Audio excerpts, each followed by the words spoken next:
finalmente dio lugar al estándar de arquitectura de protocolos TCP/IP. Al final de cuentas, esta arquitectura de protocolos TCP/IP fue un esfuerzo menos formal de poder estandarizar las comunicaciones.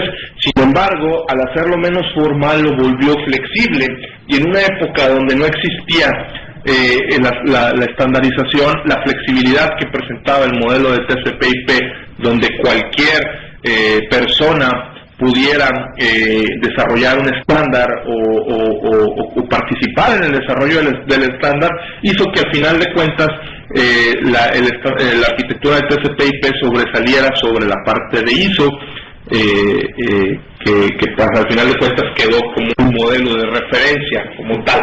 Y esa parte de TCP/IP da lugar a la primera red formal que se le conoce como ARPANET, que es una red basada en estos protocolos. Entonces, estamos hablando que TCP/IP se desarrolló a principios de los 70, finales de los 70, principios de los 70. Estamos hablando de no más de 40 años en que empezaban a hacerse los borradores de estos protocolos.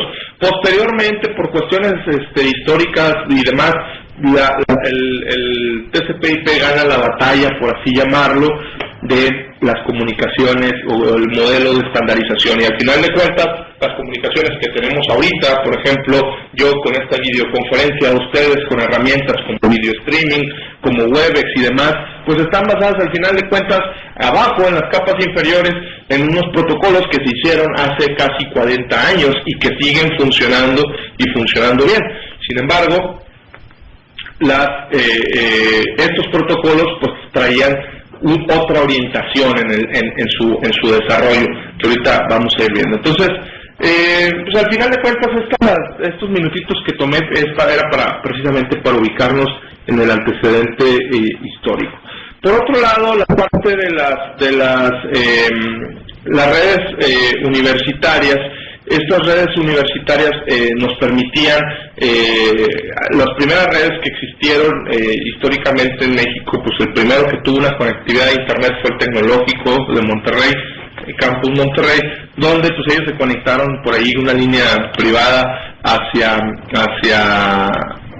Texas, Austin, Texas, y tuvieron las primeras conexiones de este tipo. Y no fue sino hasta finales de los 80, principios de los 90, donde empezaron a darse las primeras conexiones entre otras universidades.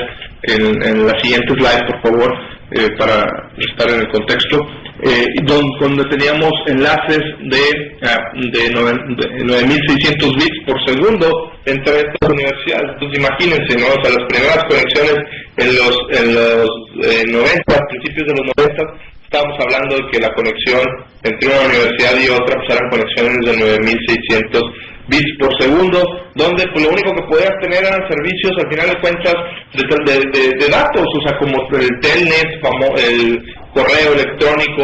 Obviamente correo electrónico nada que ver con el correo electrónico que manejamos hoy en día, con iconitos y tablas y cosas por el estilo, sino que era correo en texto, ¿sí? Servicios de compartición de archivos con el FTP, etcétera.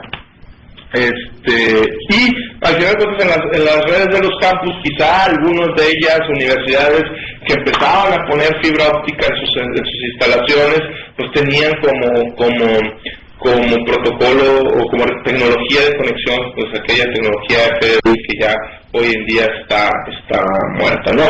Pero fueron los principios, y al final de cuentas, ¿por qué? Si nos brincamos un par de slides por favor, estos servicios o estas redes la siguiente, por favor, tan limitadas, por así decirlo, en cuanto a conectividad, se dan por los servicios que tienes que podías brindar, o la necesidad de servicios que tenías que brindarle a los usuarios de tu red. Como cualquier infraestructura que se implementa, la infraestructura debe de ir ligada a una necesidad. Es decir, si yo no tengo una aplicación o un servicio que yo quiera montar sobre mi infraestructura de comunicaciones, pues de qué me sirve gastar X miles de millones de pesos en montar infraestructura si al final de cuentas no tengo qué aplicaciones montarle, ¿sí?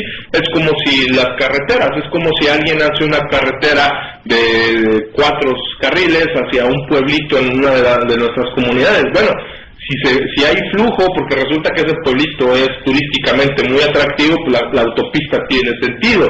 La inversión en infraestructura tiene sentido porque va a tener flujo o va a tener un uso. Pero si es una comunidad que poco se excede, no quiere decir que no le pongas infraestructura, pero vas a poner infraestructura a lo mejor más conservadora, es decir, un carril o demás. Entonces, las redes, al principio en las universidades, los servicios que se tenían pues eran la moda, poder conectarse a internet, ¿no? Que la red de la universidad pudiera tener una conexión a internet.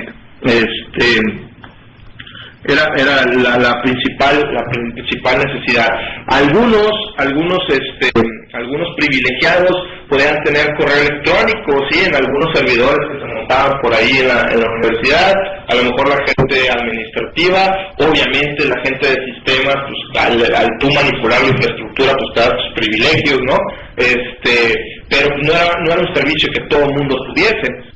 Así como también por ahí había los sistemas básicos que las universidades requieren, escolar, control de patrimonial, etcétera. Principalmente eran servicios standalone. Entonces, realmente las redes no le exigían mucho, porque no había quien le exigiera mucho a la red de la universidad. O sea, al final de cuentas, era dar internet y dar alguno que otro servicio, un servicio no crítico. Entonces, pues si la red no estaba tan robusta, pues no pasa nada, porque los servicios que por ahí estamos montando, pues no tienen nada que ver. Entonces, por otro lado, pues la parte de la voz, las comunicaciones de voz, las tenías separadas. Sí, tenías tus PBX, tus conmutadores con telefonía analógica, digital, en el mejor de los casos, algunos usuarios que tengan telefonitos digitales para que tengan funcionalidades, displays y cosas de esas, pero al final de cuentas es una red independiente. Y lo mismo por la parte de videoconferencia, se empieza a montar videoconferencia, pero una videoconferencia montada en una red paralela, basada en ISDN. Entonces, al final de cuentas tienes 3 redes. El tener 3 redes no significa, pues tengo un montón de redes, qué padre, ¿no? Soy don fregón porque tengo 3 redes de comunicaciones. Pues sí y no. De ahí nos pasamos al otro slide. ¿Cuáles son los problemas de poder tener esto? De tener una red de voz, una de datos, videoconferencia y demás. Pues es que tenemos algunos problemas no desde el punto de vista técnico hacia el usuario, sino problemas más bien operativos y administrativos. Es decir, tienes altos costos de implementación. ¿Por qué? Porque al final de cuentas tienes que implementar cableado, tienes que implementar servicios eléctricos, tienes que implementar racks y demás para la red de datos. Y luego tienes tu conmutador, y ese conmutador también hay que darle energía, también hay que darle un espacio en el rack, también hay que darle el cableado hacia los teléfonos, que el cableado multipar y demás, y por el otro lado tienes cableado también de datos, y estás duplicando, o sí, también tenías la red de videoconferencia, aparte triplicando costos de implantación.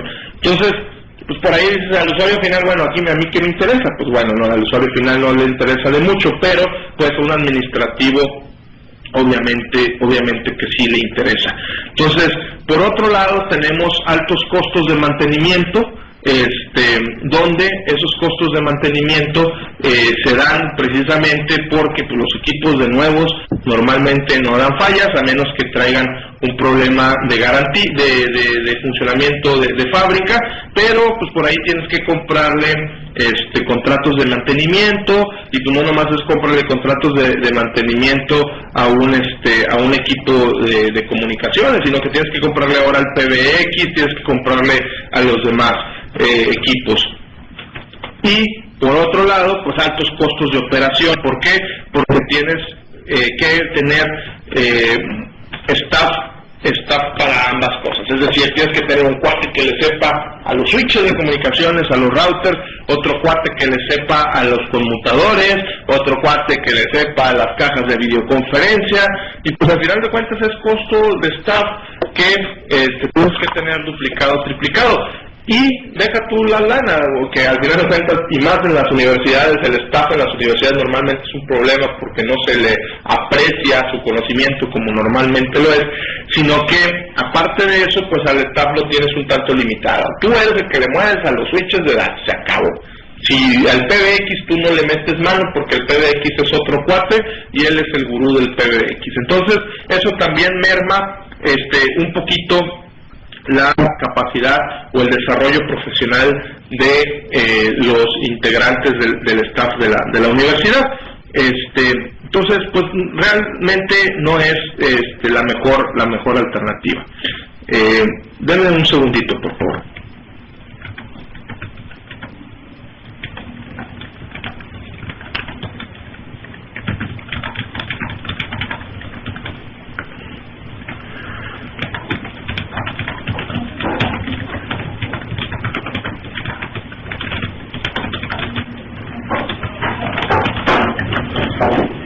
Disculpen. Entonces, el tener redes independientes